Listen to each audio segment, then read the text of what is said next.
What's up, everybody? We're doing a little update, a little winter update on the 2018 Turbo RZR.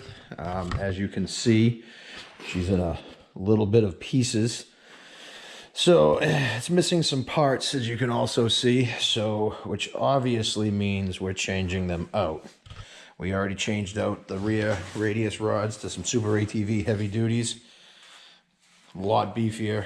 Heim joints. Nice. They're not the high clearance ones, but this thing sits so high anyway that I don't really think we need it. And I've ridden pretty much all over the East Coast now, and we haven't had a problem with hitting them. We're just trying to make them a little bit beefier because there's a possibility we're going to add a little bit more power too. So, that being said, you guys can notice the shocks are gone, and the front A-arms are missing. So, we have some parts that came in that, a little shock therapy action. Obviously I did open the box, but we're going to try to do this with one hand. So we did their rear sway bar, full kit, full spring and valving on the front and rear shocks. Also their front limiting straps and their front sway bar. I'll do a video on, I guess, installing this stuff. It's all pretty simple. It's just take your shocks off, bolt them back on, take your sway bar off, bolt the new one back on. So, obviously, pretty nice job. Paid full price for this stuff, so nothing's freebie, no gimme. So if this stuff sucks and it's not worth it, I'd let everybody know. I'll say one thing. The sway bar is definitely a lot beefier than the factory one, because that is the factory one versus the aftermarket one. So it came with adjustable links for the rear, but I might run something different. And that's the rear shock, obviously, and some swag. But, well, like I said, we're going to do a video on these, putting them in, and that's for the rear and the front. We also got some zbroz high clearance 2-inch front offset A-arms powder coated blue. So we should stretch the overall wheelbase out 2 inches, which should be pretty good. And we got a blowhole for the clutch intake. It's a pretty slick little rig. Plugs into your taillight. Get some more air in the clutch. We'll put that in. What else we got? We got the particle separator. And we have a Vent Racing fuse panel. And then we also have a tablet mount for a Galaxy Tab Active, because it's waterproof. So we're going to mount this. It also keeps it charged. I'm going to mount that in the rig for GPS. And then at some point in the near future, we're also going to do a rugged radio system. But I have to get it put back together so I can get into the vehicle to do that. And the only thing with the particle separator is we are going to make a little roll bar to go across here to get it out past the roof, so we don't have to cut the roof to put it on, and we don't have to remove the sound bar, because everybody knows you need a sound bar. So that is kind of the update for the winter time as of right now.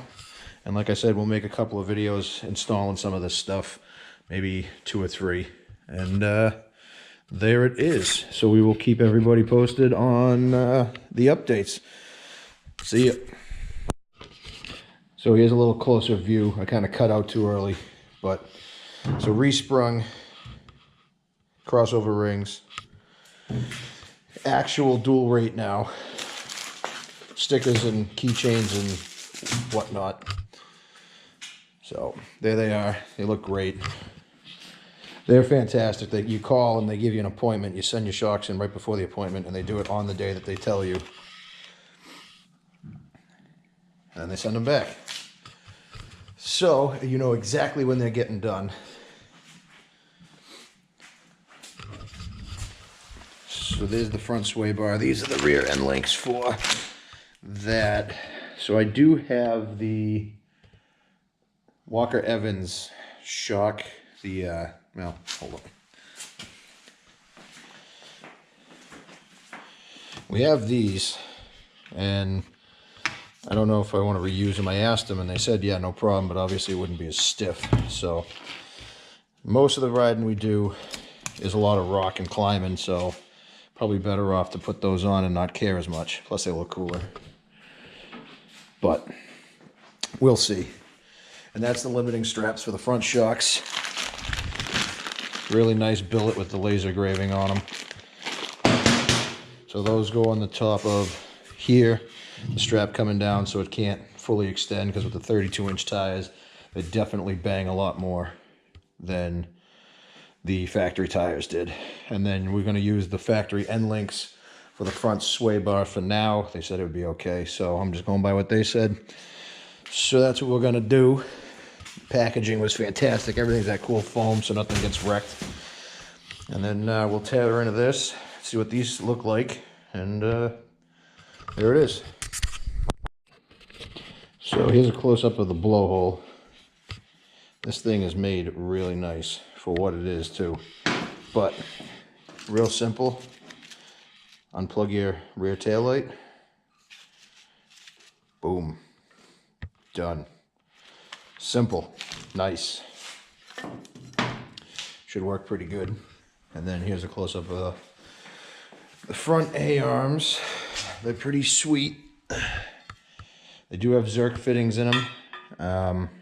The factory ones did not come with Zerk fittings, so I'm going to have to get some.